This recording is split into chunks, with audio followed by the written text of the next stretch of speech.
So I've been 1 year in the game, 1 year in the game, and I've grown so much, and there's so much stuff that I can talk to you guys about. You guys ask a whole lot of questions, and today, I haven't done that in so long, but today, I'm giving you your answers. So welcome back, you guys. This has been my 1 year, one exact year since I started YouTube, and I'm happy that I'm here because you guys have been bringing me along. Like, I started and I was kind of like, I want to do something on YouTube, but I don't know exactly what I want to do, and this is what I came up with. I came up with this channel specifically, and this channel has been such a blessing to everybody. There's about 6,000 going into 7,000 people here or whatnot, and I'm blessed with you guys. You guys have done so much stuff for me, and you guys have heard so much stuff from me. And it's just good to know that you guys are listening and watching and stuff like that. Even if you're not even watching, you're just listening and you're at, work or something like that, or you're at school. Even though if you're at school, you need to be paying attention. But if you're in college, you need somebody to watch this on like the graphic design who's graduated college and stuff like that. And I will address that in a little bit later on. But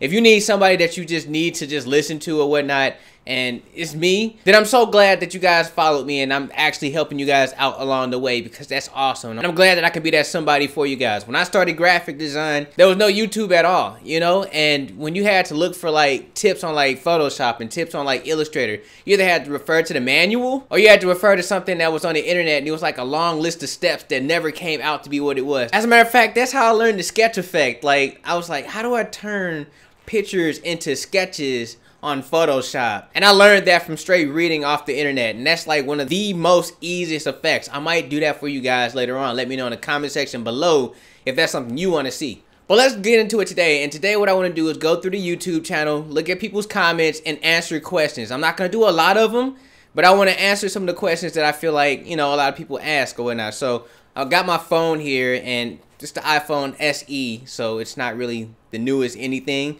if you guys were just wondering what type of phone I got.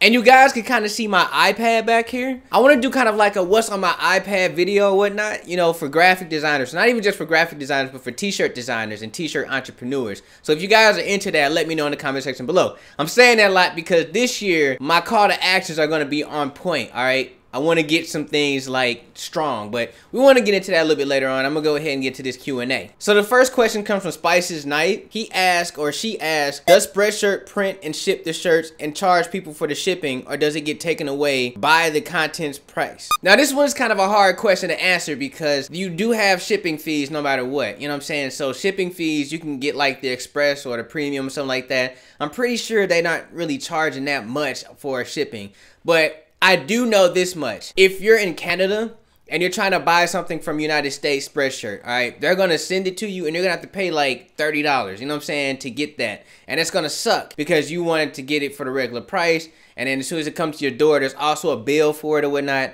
And that sucks. And with that being said, the solution for that is just to set up a Canadian site for Canada and a United States sites for United States, That's the only like extra fee that I ever seen, you know what I'm saying? They don't charge you to like print, you know what I'm saying? They don't charge you anything like that. And they don't charge other people. You just set the price, and whatever shipping comes along with it, that's what they do. And to go in addition with this, Spreadshirt actually gives you guys deals, okay? Like, they always have a deal, like, almost every week, So there's something off always, and they always take something off. And I just feel like that's a good plan, you know what I'm saying? If you're gonna charge somebody something, especially if you're paying, like, hundreds of dollars, you would want a nice little discount to come along with it, right? So Spreadshirt is awesome for that much. The next one comes from Brandon81.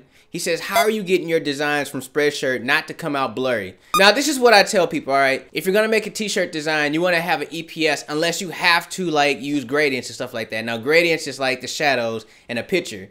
And if you're going to use gradients, to bleed colors into something different, then you might want to just go PNG. You want to get a raster and get that out there. Now, the thing with Spreadshirt is if you have like less quality, if the quality is on like a 72 DPI, then it's not always going to look right, all right? In retrospective, if the size document isn't 4,000 somewhere, then you're also going to have like a small document, and that's going to be pixelated. So using rasters, I mean, I really don't mess with them because unless I have to, you know what I'm saying? But I'm usually just making things in Adobe Illustrator, and I'm making EPSs anytime that I can. But using rasters, you want to have like a 4,000 by whatever document, or a whatever by 4,000 document, and that's what you want to upload, okay? PNG. They say don't upload anything less than 40, which I feel like that's the lower end.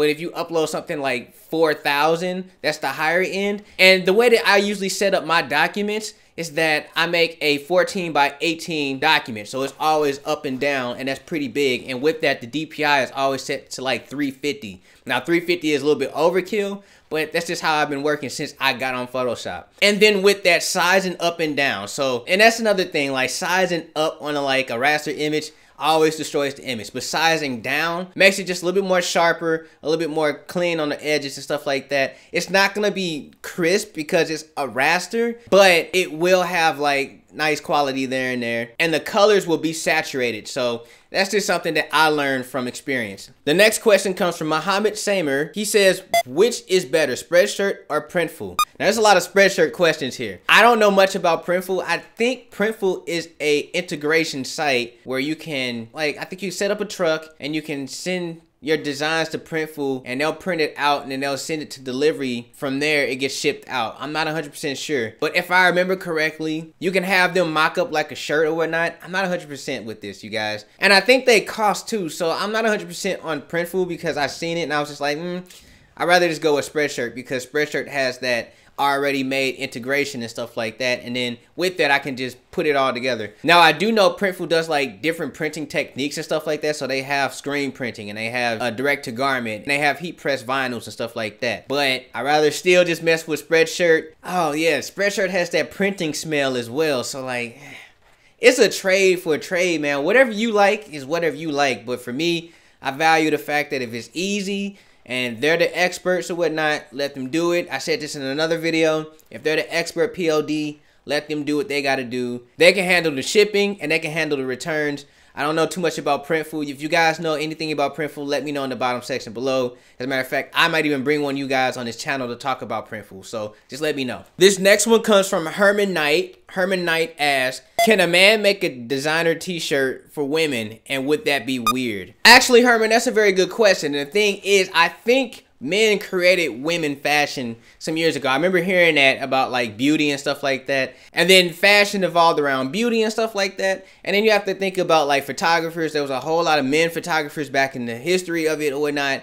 And then really think about like Marilyn Monroe and stuff like that. And even today, now I know a lot of women don't dress to impress men or anything like that. They dress to impress themselves. But there's a lot of trending t-shirts that are coming out that are mentality like, and men actually created that stuff that women wear. So just thinking about like that, like, yeah, you can create like a nice t-shirt for women or whatnot, but does that make you less than a man? No, because money speaks, okay? So yes, you can actually make a nice t-shirt. I would just say get into mentality of the women, all right? So like if you make it, then take it to like a woman and ask her how she feels about it. And if she likes it, then good. If she don't, then keep it moving. You know what I'm saying? Always refine. You know what I'm saying? So if you're designing for your audience is always going to mess with you on it or whatnot. You need to go to that audience and ask them if they like it or not. And that's how it really works. Now, I really need to fact check the fact if men actually made women clothes or made women fashion. That's something that I want to look up, so that might be a future video. And you know what, my camera's kind of running out of film, so I'm gonna have to cut this soon or whatnot, but these are very good questions, and I think when I get to like 10,000 subscribers or whatnot, I'm gonna do another one. So definitely leave your questions in the comment section below. I'll definitely start answering those, especially on video. I think this is awesome. It's a very intimate setting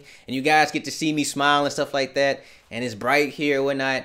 And I made it to my 1 year, like it's 1 year on YouTube, and I've achieved so much stuff, and I'm so happy about it. It's because of you guys, you know what I'm saying? So thank you for it. Once again, it's a very good blessing to have you guys around, and I'm glad that you guys are sticking around to actually witness the growth of this channel. You guys are the loyalty, and I love you guys for that, and I hope you guys stick around to make this community grow. So hopefully one day, 500,000. That's just my dream. 500,000. I'm not gonna do the Tyrone Magnus thing, but at least 500,000, and I would be so happy. I don't know. I want to do this every day. You know what I'm saying? I want to sit back and I want to make YouTube videos every day, but I still have to go to a job just like everybody else do. I'm still obligated to do things. I would love to travel the world. I love to go see like Nike. I would love to go to New York Fashion Week and stuff like that, but I'm still working a job. I'm still obligated to do things and stuff like that. So until I can get to that point, one day, hopefully one day, YouTube will be profitable to me. But